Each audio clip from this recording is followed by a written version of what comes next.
Ooh, we got a tough one in this one once again, as we got to take on Louisville today. And looking at that discrepancy in overalls, I don't like our chances. Before we continue with this video, I just want to let you guys know, in case you're not aware, that I do stream these games over on Twitch. So if you guys want to keep up with the series live, then make sure you guys go follow me over there. Link's going to be in the description. We get the ball to start things off. Here's a handoff to Chris McMillan, and he's going to pick up a nice 8-yard gain. So now 2nd and 2, McMillan gets the handoff again, and we're starting off pretty strong so far. We just got to keep running the damn ball. We're going to throw it here on 3rd and 8, though, and Dante Young dumps it off. Boardingham's going to be short. This is one of those games where we really have to take some chances here as we pick up the first down on 4th and 2.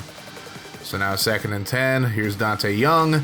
We're going to scramble with him, and he's going to pick up the first down. Young just fits my playing style a lot better than Drew Pine does, but he's going to get hit there as he throws it. It's incomplete. We're going to go for it on 4th and 8 because scared money don't make none. And this is why I like using Dante Young. He's got some speed to him, and he just barely gets the first. We've had the ball for over half the first quarter here, as we're going to take a shot deep looking for Middleton, and he can't hold on to it. Good defense.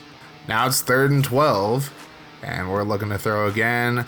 This time left side to RJ Garcia, but he can't hold on to it.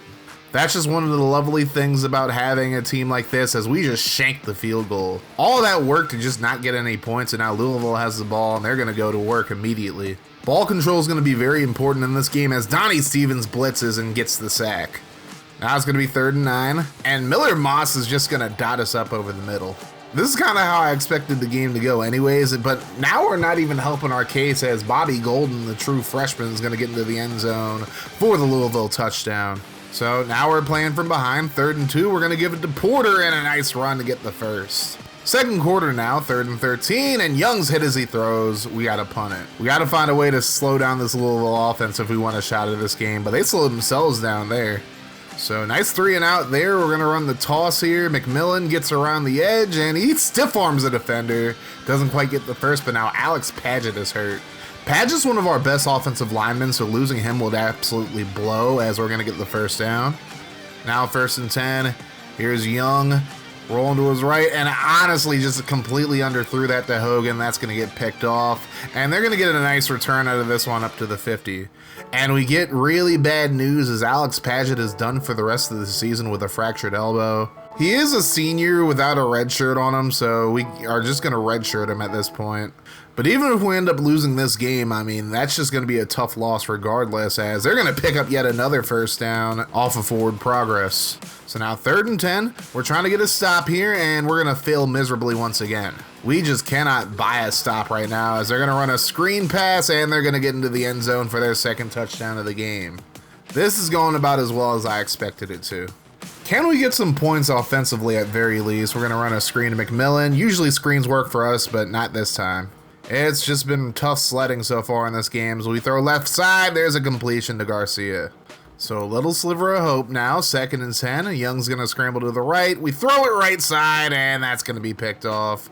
JoJo Evans on the return. He's going to take it all the way inside the 10. And chat, I might be cooked. So now 1st and goal. Moss over the middle. That's going to be caught. Touchdown, Cardinals. And this is getting ugly.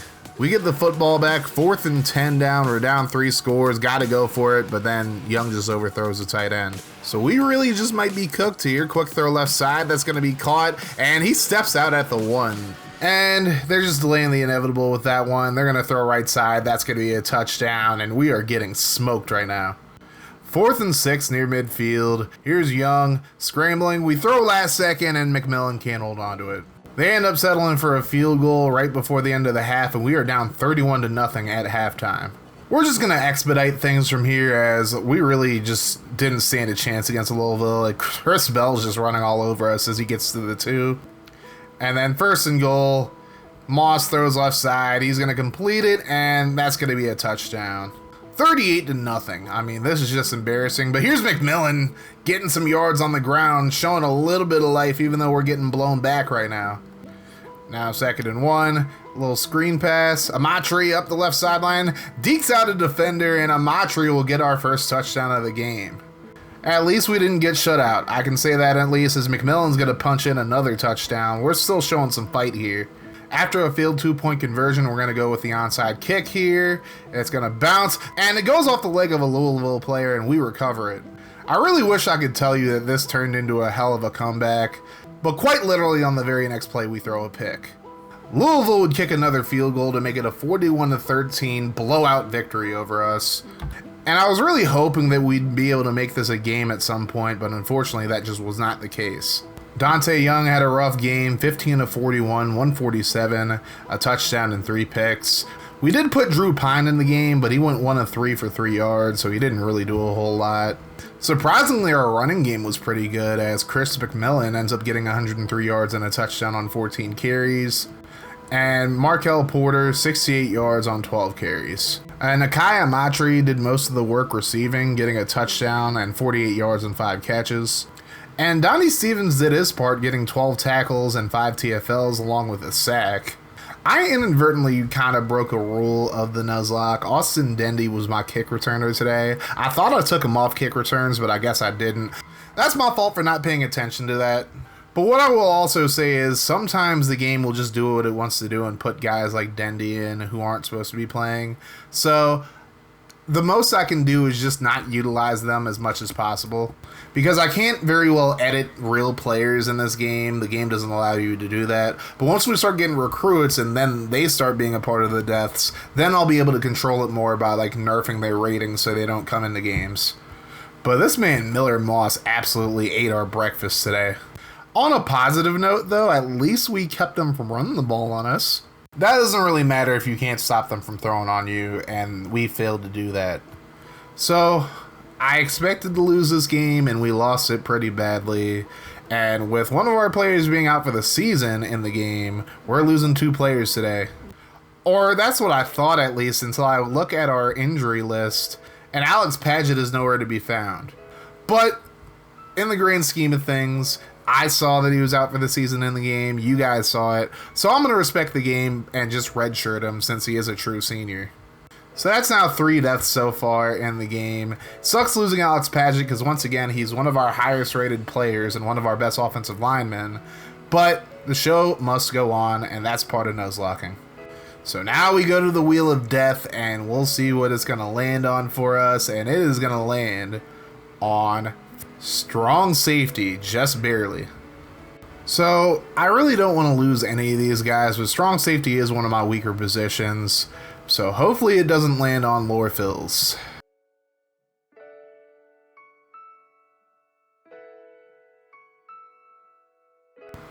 And it lands on Lower Fills.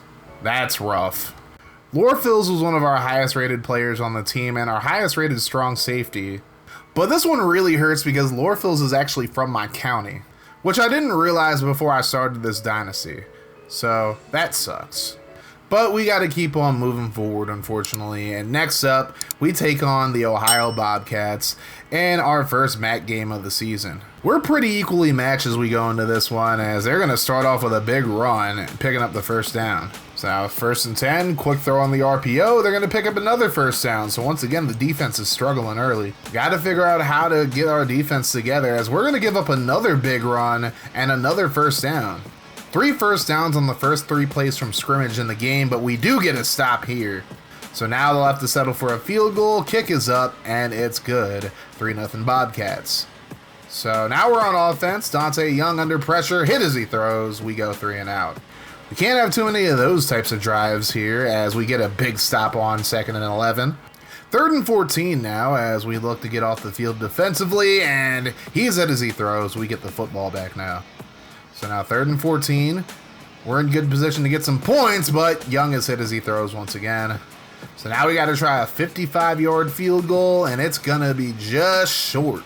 I absolutely suck at kicking field goals in this game, by the way. 3rd and 8, they're going to complete it for a first down over the middle. I'm tired of allowing them past midfield, so 2nd and 3, we're going to come in and get a sack. Big play by Will Benson, that's going to lead to a 3rd and 10. QB's hit as he throws, it's incomplete. So we get the ball back, we're past midfield ourselves now, 3rd and 6, and Young's going to run for the first down. Alright, 4th and 6 now, we're going to roll to the right. Young looking down the field, throws right side, and Middleton can't hold on to it. That's the lovely part about having a team like this. They just drop a lot of passes at terrible times. We also can't tackle to save our lives, but we do force a fumble, and we're going to pick it up as well. We finally get a good play going for us on defense, and now after a holding call, we're going to throw it to Middleton right side on the RPO. That's how you get 18 yards back, and now McMillan on 3rd and inches runs and picks up more than enough for the first. Another 3rd and inches, another run by McMillan. This time he gets just enough for the first. So now 1st and 10, hand off to Porter, who checks in. He's going to rumble ahead for 9 yards. Now 2nd and 1, hand off to Porter. Again, this time he busts through the line, gets to the 1 yard line, but now Nate Paps is hurt. We just lost Alex Paget. I don't want to lose our other best offensive lineman as we get into the end zone for the touchdown, and we take a 7-3 lead. So now we'll see if our defense is up to the task of getting another stop, as that's tipped away on 3rd and 6. So now we have the football back with about 3 minutes to go in the half. McMillan's going to rumble ahead for 2 yards. Now 3rd and 8. Here's Young. Throwing it deep right side, and it's going to be caught by Clay. 1st down. Usually those deep passes don't work out very well for us, but that time it worked, and then McMillan gets the first here. So under a minute to go now in the half. 3rd and 7. Young's going to run, and he steps out at the 5. So now 1st and goal, handoff left side. McMillan, he's all alone. Touchdown Falcons. That's how you cap off a drive, ladies and gentlemen. And we go into the half up 14-3 over Ohio. And I'm feeling pretty good about this one after coming off of the Louisville loss. Job's not finished though, but we do have the ball to start the second half. As we throw right side, there's Garcia. He changes direction on a dime and gets into Ohio territory. After all of that, now we face a 3rd and 10, and Young gets hit as he throws to the left. We're going to punt it. Gotta see if we can get a stop here. 2nd and 5. Here's a throw on the run. Completed, and it's going to be a broken tackle up to the 45. 1st down, Ohio. Can we get a stop defensively? Doesn't look like we're going to do it here as they get another first. This is a great way to let a team get right back into a football game as they get a big run, but their running back pays the price there. So now 8:28 to go in the 3rd. Big throw right side, a wide open receiver, touchdown Bobcats. Oh, this defense is exasperating sometimes. They're going to go for 2 to make it a 3-point game, and they throw right side and they somehow get the 2. We got to get the offense going again and get some points on the board because I don't know that we're even going to be able to stop their offense anymore. It just seems like the opposing offense has just become OP in the second half, especially when you're playing on Heisman. So we got to find a way to get some points on the board. 3rd and 5, that's not the way to do it. I'm just expecting the EA cheese to just be in full effect here as they get a 1st down up the middle. When this game wants you to lose, you are going to lose most likely, but we get a stop there. Now we're under a minute to go here in the 3rd, 2nd and 9, and there's Middleton wide open, big block down the field, and Middleton's looking to get into the end zone, but he's going to get dragged out at the 4. Speaking of 4s, we're in the 4th quarter now. 3rd and 4, quick throw left side, and Garcia holds on to it despite pressure from 2 defenders. Touchdown Falcons. Now we just got to finish here. We all know how fickle the EA cheese monster can be though, as they're going to complete this one for a 1st down at the 41. So now 8 minutes to go, quick throw left side, and I didn't mean to switch on to Hicks, but you know, it's what it's. Touchdown Bobcats. So now 2nd and 9, under 8 minutes to go. We just got to make sure we keep moving the football. No turnovers or nothing. Just keep on moving the football. Porter's going to get the 1st down, just willing his way past the marker. Ball control, very important in this stage of the game as Amatre is going to pick up the 1st down now. So under 4 minutes to go, 2nd and 6. Quick throw over the middle. There's Boardingham picking up the first. This is really a masterclass on how to burn the last 8 minutes of a game, but we get stopped for a short gain there. So this 3rd and 9 is critical. Quick throw over the middle, and Boardingham holds on to it. 1st down. All we need is a first, and we win. DeFalco trying to push his way forward. He's stopped a yard short. Scared money don't make none. We got to go for it and put this game away. DeFalco's in the backfield. He gets the handoff, and he is going nowhere. Bobcats get a stop. So now, just over a minute to go. Ohio just has to get close to get a field goal, but we get a pick instead. Johnson calls game, and we're going to walk away with a W. I know we have 2 blowout losses, but our 3 wins have all been relatively close. So we got to just get one of these games to be a blowout at some point. Obviously in our favor, I mean. But Dante Young, 19 of 31, 240 and a touchdown. Much better performance this time around. Chris McMillan, 61 yards and a touchdown on the ground. Markel Porter, 52 yards and a touchdown on 13. And a pretty good game from Finn Hogan. We come for you, 43 yards on 6 catches. Quiet day for RJ Garcia outside of that great touchdown grab he had. And Donnie Stevens with 9 tackles and 1 TFL in this one. Pretty good game for Will Benson, 2 TFLs and a sack. And the game-clinching interception by JoJo Johnson. Parker the Hurricane Navarro, 19 of 25, 215, 2 touchdowns and a pick. Duncan Brune was actually working us over, and maybe if Ohio would have ran the ball a little bit more, they probably would have won. Thompson ended up having 20 tackles, Hyatt had 15, and Williams had 10. Sheesh. So we got out of this game with no injuries, and we got the W, so no wheel spins this time around, as we live to fight another day. Just got to keep this mofo rolling as we get into action. We end up getting our first commitment from linebacker Rick Arnett out of Duluth, Georgia. And I'm allowing you guys to claim players in this dynasty as well, but the only caveat is you actually have to be around for the Twitch streams, which is where people can get players. There are multiple ways you can get players, either just by being active and being able to use channel points on them, by winning in marbles on stream, which is what I do at halftime of the games that I actually stream. Or if you want to support me in a more personal and direct way, if you sub to me on Twitch, then you'll be able to get a player as well. JoJo Johnson ends up winning MAC Defensive Player of the Week with his big interception towards the end of the game. And now we're on our bye week, so we get to rest up a little bit.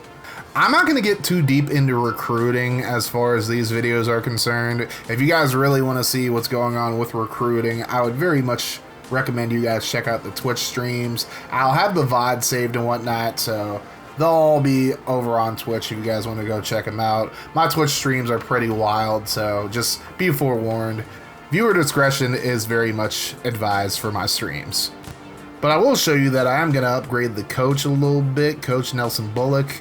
We're going to boost up the DB ratings here just so we don't keep getting burned. And in the sim, we pick up another Mike linebacker, Leon Foster. Just so you guys know, both of the players that you've seen commit to us have already been claimed, so you guys won't be able to get them. But I just wanted to show you guys what we're working with as far as recruits go. So now we look at the rest of the schedule, and we've already played all of our non-conference games. We got a tough one against Toledo coming up next, and then we got Western Michigan, Kent State, and then Buffalo, Eastern Michigan, Akron, and Miami University to end the season. We got more Bowling Green content coming up for you guys. If you guys enjoyed this video, hit that like button, hit the sub button if you're new, turn your notifications on, and I will see you guys in the next one.